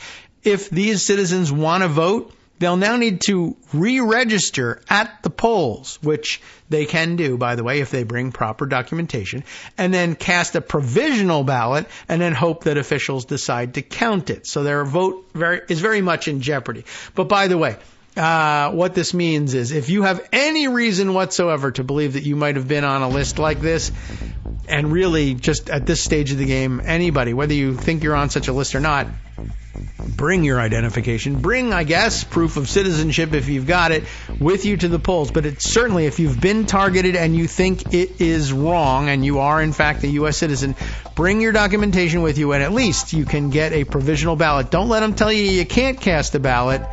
They may make you do a provisional one, but you can cast it. Be prepared to go ahead and do that. Hi everybody, it's me, David. Let's change things up from the old fundraising pitch for just a minute and talk instead about how you can be a part of our show. If you've got a smartphone or any other electronic recording device, why not sit down and record a segment for us? Read us an important article and give us your take. Read one of your own original essays, or even just give us your commentary on something you'd like to share that's important to you. Then send the file to me at kagrox@gmail.com and I'll try and work it into the show. Short segments, a few minutes in length, are easiest to fit in. And of course, I can't always guarantee that I'll be able to play everything, but if you've ever shouted at your radio or TV about something you wish was being covered, here's your chance to change that. Make the show your own. Send your submissions to me at kagrox@gmail.com. All right, welcome back now to the Kagro in the Morning Show here on Netroots Radio. I want to continue with Mark Joseph Stern in Slate about what went on in the Virginia case. So where were we here? Right. First of all, that the flaws in the program of trying to just eliminate from the voter rolls like a couple of days before the election anybody who gave any indication that they might not be a U.S. citizen at the time. But one, there was a high incidence of mistakes and accidental checking of this box on a poorly designed form. And when you check back with people, well, it says here you're not a U.S. citizen. You check this box, it said you're not. Oh, well, I am. Well, can you prove it? And I guess in many cases people have said, well, yes, I can. Look here. Oh, well, so maybe this list isn't really all that good. And you should avoid using it for these purposes. Attorneys opposing the program have also identified, as we said, a number of citizens who were, in fact, flagged for removal by the purge, and then reminding people if you think it's been done in error, bring your documentation, because you can fix it on the spot if they tell you you've been removed from the voter rolls for that reason, and it's in error. In light of the program's brazen illegality, a federal judge halted it on last Friday. The U.S. Court of Appeals for the Fourth Circuit kept it frozen in a Sunday order. So you see what's going on here. One, they issued their executive order on a 90th day, right, because they know exactly where the line lies and they want to take maximum rhetorical advantage of it. But courts don't get around to considering it until about a week before the election. On Friday, a federal judge says, no, you can't do this. It's well within 90 days. It's very clear that you cannot do this. You are blocked. Oh, yeah, well, we're going to appeal. All right, fine. They bring it to the Fourth Circuit Court of Appeals on a Sunday. And still on Sunday, they come in and they say, yeah, we don't actually need to spend a great deal of time reviewing this. The federal law is clear. Within 90 days, you can't do it. Are we inside of 90 days? Yeah, we're inside of 9 days. You're blocked. So then what happens? Miyares, the state attorney general, then petitions the Supreme Court for emergency intervention, backed by 26 red states and a host of Donald Trump-aligned election integrity groups. I think we can guess which one that one is. Cleta Mitchell, probably involved in that one. Finally, on Wednesday, the Supreme Court stayed the lower court's order, allowing the purge to continue. It did not explain its reasoning, you don't need to on the shadow docket, because the court issued its order on the shadow docket without full briefing or a written opinion. It did not identify how each justice voted, but all three liberals noted in their dissent, indicating that it was noted their dissent, indicating it was very likely a 6-3 decision by the conservative supermajority. The Supreme Court's action is genuinely shocking. It has been settled law, and remember, abortion, it's settled law. Well, this is why it's not working. It has been settled law for more than 3 decades that states can't do exactly what Virginia has just done here. Congress could not have been clearer that these purges are prohibited because the risk to citizens' civil rights are intolerable. Just 2 weeks ago, a Trump-appointed judge in Alabama blocked a similar purge for this reason. So why did SCOTUS step in anyway? Its silence compels us to speculate. Perhaps the majority accepted Virginia's argument that its program was not the kind of systematic purge prescribed by federal law because it undertook an individualized approach. If so, then the majority has effectively gutted this law altogether. All the state did was compare data fields. It did not investigate each voter name by name to ensure that they were actually ineligible. This program was thus a quintessential example of a systematic purge, the kind that's actually prohibited, right? Or to put it differently, if this program was not systematic, then no purge ever is, and the federal ban has been rendered a nullity. Similarly, Virginia argued that non-citizens were never eligible to vote and therefore cannot be voters whom federal law protects. As the Fourth Circuit explained, this interpretation butchers the statute's text and purpose. It would create a loophole that legalizes purges that Congress tried to ban under the pretext that the targeted individuals are not true voters at all. So again, the problem arises. If this program is legal, then every state now has one easy trick to sidestep federal law, and Congress's command isn't worth the paper it's printed on. There's another possibility for the SCOTUS's decision. The majority may have felt the lower court's decisions violated the Purcell principle. This doctrine counsels against judicial interference with voting laws shortly before an election to avoid voter confusion. It's very similar, in fact, to the rationale behind the federal law that they are ignoring or invalidating here, that doing things within 90 days of an election could interfere with the election. And we keep hearing about this every time Republicans complain that the DOJ is targeting them. It's election interference to do this. So it's election interference for state apparatus to do things within 90 days to the voter rolls, and it is election interference for a judge to step in and upset the apple cart within 90 days. So, is that what's going on here? The majority may have felt that the lower courts violated the Purcell principle. The doctrine, as we said, counsels, anyway, against judicial interference with voting laws shortly before an election to avoid voter confusion. But the Purcell principle cannot plausibly apply here because Congress has given federal courts an explicit mandate to stop states' last-minute efforts to purge the voter rolls.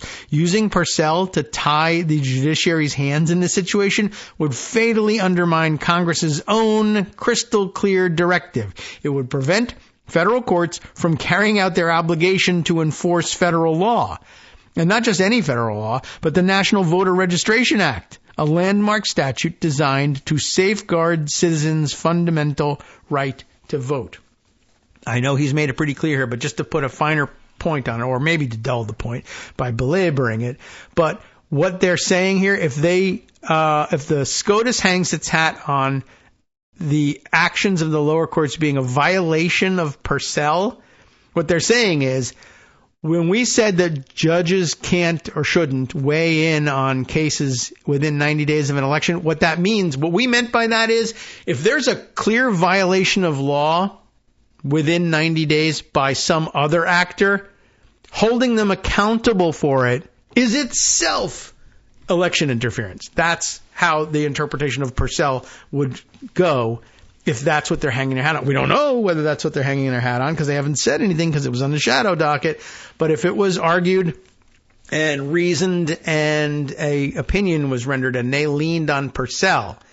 What that means is you can go ahead and violate federal law close to an election, because isn't the real violation of federal law too close to an election when judges step in to enforce it? This is the real the calling me racist is the real racism. Enforcing the law is the real violation of it.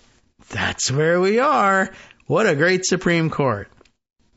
What's arguably most frightening, if that wasn't it, what's arguably most frightening about Wednesday's order is that it unleashes other states to ignore the National Voter Registration Act as well, just when the law provides its strongest protections to voters, or at least it's supposed to.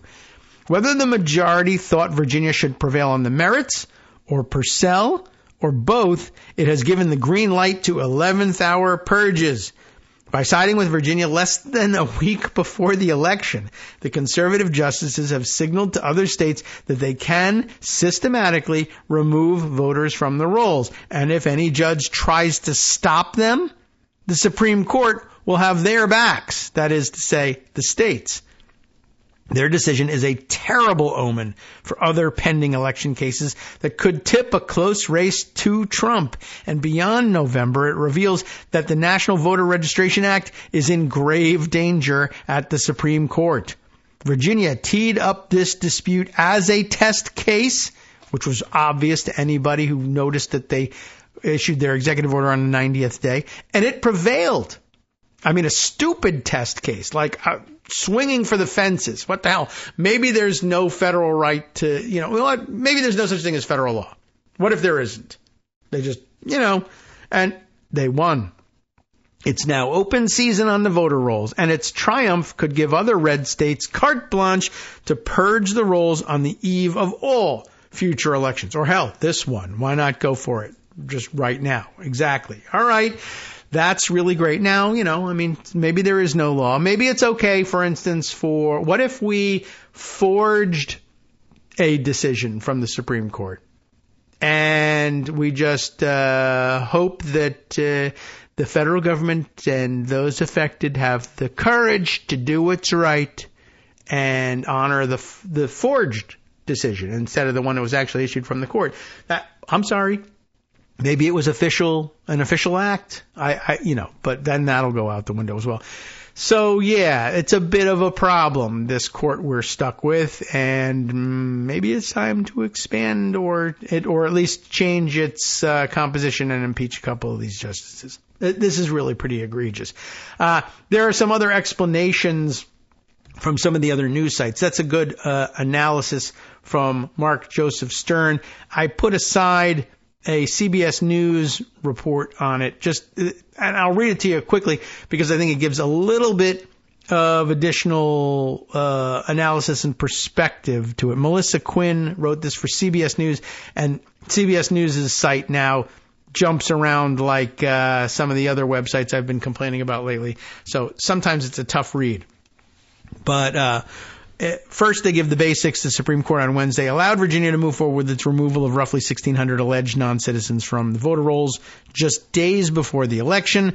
The High Court granted a request from state officials to pause a lower court order that had previously blocked Virginia from continuing its voter removal program that was launched in August, exactly 90 days before Election Day. Exactly when you're not supposed to do it.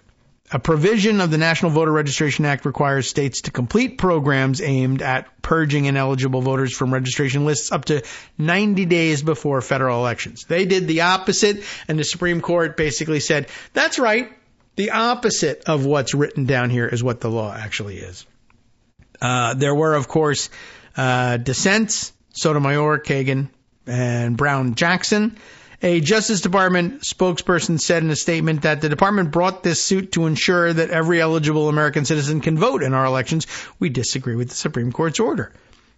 Youngkin, a Republican, cheered the decision as a victory for common sense and election fairness, even though it's the opposite of what the written law says. Whatever. He gives a statement. It's garbage. We moved past it.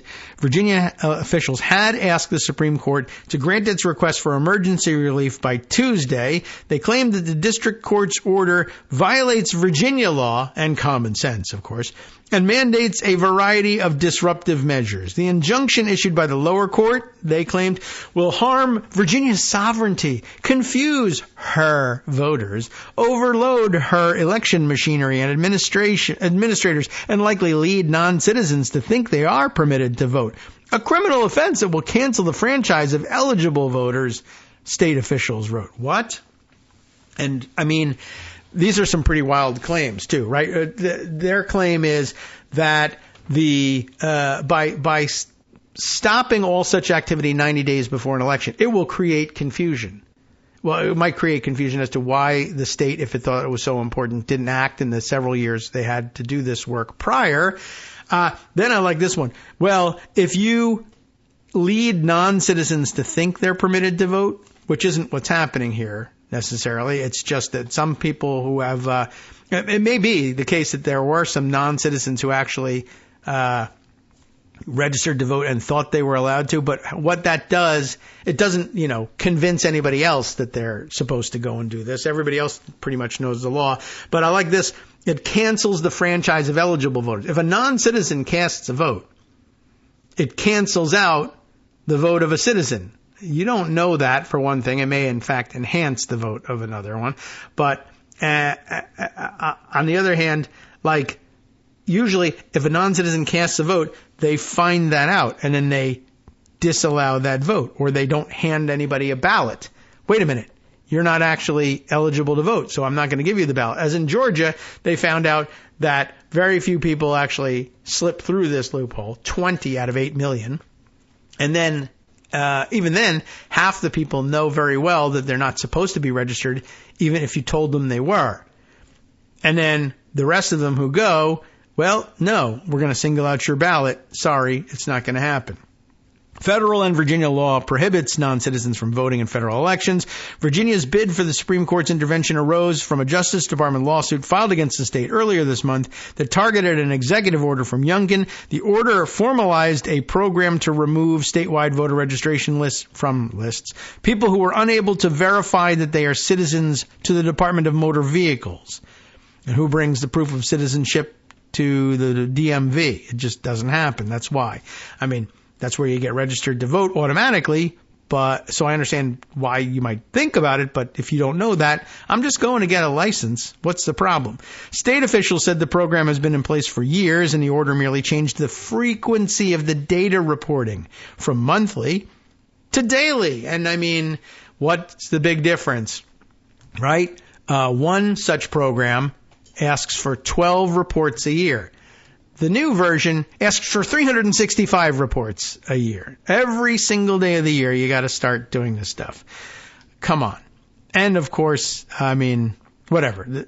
It's as systematic as it gets. The Justice Department argued that the implementation of the program violates the so-called quiet period provision, a section of the National Voter Registration Act that bars states from implementing programs that seek to remove ineligible voters from their rolls no later than 90 days before an election. This site is terrible the way it jumps around. Federal officials have said the quiet period aims to mitigate the risk that eligible voters will be mistakenly removed from the voter rolls through automatic removal programs and ensure that they have enough time to fix any errors. Youngkin announced the state's program on August 7th, exactly 90 days before the November 5th general election. So it was really trolling the courts. And he got rewarded for it. U.S. District Judge Patricia Giles granted the Justice Department's request for a preliminary injunction on Friday, ordering the state to restore the voter registrations of those 1,600 people who were purged. Giles, not sure which, found the state likely violated federal law when it systematically canceled those voter registrations during the so-called quiet period. A panel of 3 judges on the U.S. Court of Appeals for the Fourth Circuit upheld that order from the district judge on Sunday, saying in a brief order that it is unpersuaded by the argument from Virginia officials that the state's program doesn't violate the federal voter registration law. The 3-judge panel found state officials were wrong to assert that they were ordered to restore roughly 1,600 non-citizens to voter rolls as they failed to establish that those removed under Youngkin's program actually were non-citizens. We said they were, but we didn't prove they were. And by the way, in court, who needs to prove anything, right? That's just so dumb. Why are you saying that? It reiterated that some of the people whose voter registrations were canceled are eligible to cast ballots. So no wonder the federal judges here, a panel of 3 of them, said, yeah, it doesn't really sound like your program is all that good. In their request to the Supreme Court, Virginia officials argued that the quiet period provision doesn't apply to the removal of non-citizens from the state's voter rolls, since they're not eligible to vote at all. But as we just told you, the Fourth Circuit Court of Appeals said, yeah, well, as it turns out, some of the people you removed were citizens. And now you've removed them from the voter rolls, and you've done so mistakenly, and you've done so like 5 days before the election, as it now stands. This is not a good program. You were supposed to observe the quiet period so that you wouldn't make any of these mistakes, and you have made these mistakes. It's prima facie evidence of your violation of the quiet period provision. But what about the people who aren't citizens? I don't know. Put them back on the rolls because this is a stupid effing program, and then challenge them on the day of if they show up and ask for a ballot, or if they mail in and ask for a ballot. You can do that, but you can't do this. You're facially violating the law. Well, still, they said, I guess the state, that those who were identified as non-citizens and registered voters are informed that their registrations will be canceled. Oh, I'm sorry. This is, we skipped a little bit here. So, right. In their request to the Supreme Court, Virginia officials argued that this doesn't apply to non-citizens, except it applies to citizens. And they really probably should have left them alone, but didn't. Still, they said those who were identified as non-citizens and registered voters are informed that their registrations will be canceled and given 14 days to verify that they are citizens. Of course, we're down to like 5 days to the election now. State officials argued in their filing that the Justice Department and voting rights groups asked the district court to, quote, inject itself into the Commonwealth's reasonable and long-standing election processes within a month of the election and weeks after early voting had begun. You see, this is like the most hypocritical thing you've ever heard, right? The state of Virginia is arguing, you're asking the courts to inject themselves in our long-standing election processes that we made up on August 7th and just executed 3 days ago. You know, long-standing. And by the way, this is interference in election because it's happening within a month of the election. Yeah, well, guess what? There's actually a federal prohibition against doing any of these things 3 months before an election. But you did it. In fact, you started on the date that you were being told no more of this can happen. And your complaint is trying to stop it within a month of an election? I mean, come on. This is really serious hypocrisy. They also refuted the characterization of its efforts to purge alleged non-citizens from its rolls, noting that Youngkin's order did not create the state's process, right? It's I guess, technically a mistake to say that the August 7th executive order said, I want you to start combing through the voter rolls and kicking off non-citizens. All it really did, they say, is took a that was the long-standing practice, not letting non-citizens on the voter rolls. It is a long-standing practice everywhere in every state. But he asked the current program as of August 6th was every month, I want you to check the voter rolls. I mean, that's pretty good, actually, pretty rigorous. Every month, check the voter rolls for non-citizens and get rid of them. Take them off the voter rolls. Send them a note. Tell them what happened. And then, in compliance with federal rules, 90 days before an election, you got to stop. But that's okay because every month in between federal elections, we're checking the rolls. But not enough for Glenn Youngkin. He says, from now on, and I mean from now, the 90-day mark when I'm not supposed to be doing any of this on, not only do I want it to keep going, but I want it to be done every single day. Not just once a month. So 90 days before, 3 months before the election, he had 2 more times, maybe 3, depending on the timing, to comb over the rolls. But he asked for 90 of them. right? You got 3 more chances to do this. No, I want to do it 90 times. And then, by the way, their other complaint is, oh, well, if the Supreme Court doesn't block this, it's going to tie up all our elections administrators and there's just going to be so much paperwork and it's going to mess everything up. Not asking them to 90 times between August and November check the voter rolls. That won't bother them. No, come on. Holy cow. This is really garbage. So this is what they go ahead and argue. The district court's injunction, the state argued, would impose significant cost, confusion, and hardship upon Virginia. Really, more so than asking them to check the voter rolls every single day. Okay, creating a massive influx of work for its registrars in the critical week before the election and likely confusing non-citizens into believing that they're eligible to vote. The Justice Department said Virginia's program falls squarely within the quiet period provision and argued the district's order impacts only a discrete set of identified voters, the 1,600 they wanted to purge. It does not prevent Virginia officials from conducting individualized inquiries or taking other steps to ensure that non-citizens aren't voting in general elections. And without injunctive relief, the Solicitor General said, to remedy Virginia's violation of the quiet period provision, eligible citizens will suffer unjustified burden on their rights to vote, potentially including disenfranchisement. The Justice Department brought a similar suit against Alabama over its processes of removing roughly 3,200 potential non-citizens from its voter registration list. Prosecutors said the state began its program on August 13th, 84 days before the election day, and incorrectly deemed that more than 2,000 eligible voters were ineligible. A federal judge blocked Alabama earlier this month from continuing their program to remove ineligible voters from registration lists and stressed that the order does not restrict the Secretary of State's ability to remove non-citizens from Alabama's voter rolls, just not in this fashion, right? She also ordered the state to restore eligibility of deactivated voters. So one other takeaway from all this, once again, is it's the systematic removal without checking into individual cases, but just going off of databases that is prohibited within the 90 days. It doesn't even stop Virginia or Alabama from calling people up one by one and asking them to prove, if they can prove, whether or not they're citizens. That's not really where the burden of proof ought to lie, but you can still do it.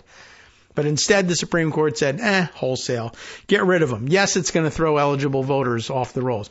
Better that guilty men go free, 100 guilty men go free than one innocent, right? The whole spiel, right?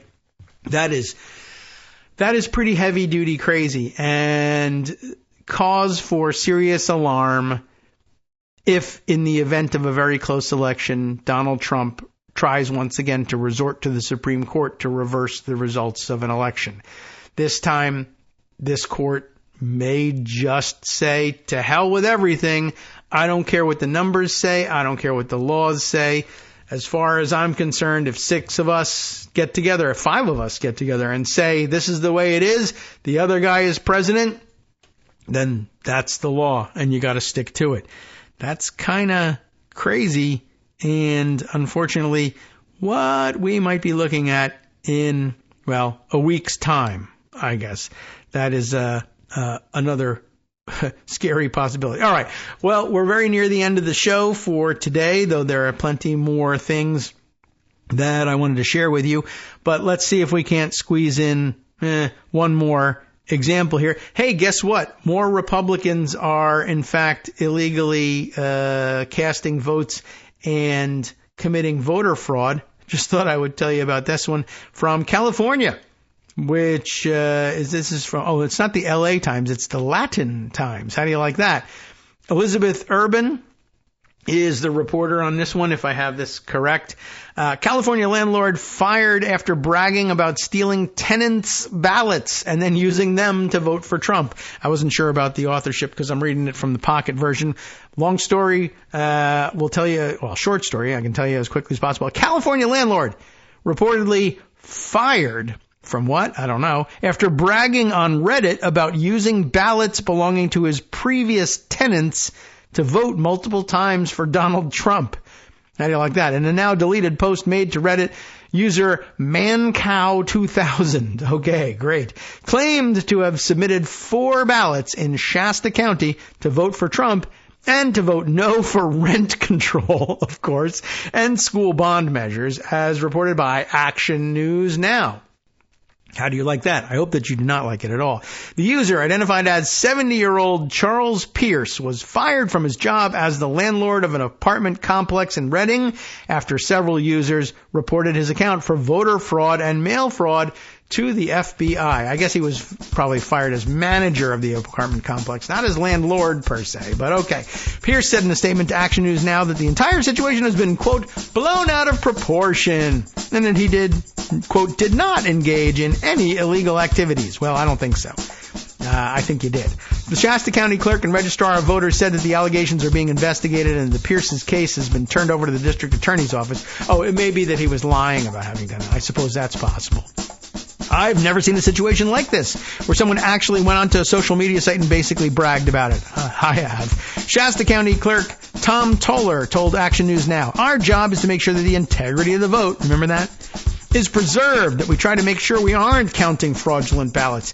No charges have been filed yet. However, District Attorney Stephanie Bridget told the outlet that her office is considering criminal charges. The FBI declined to comment on the situation to Action News Now.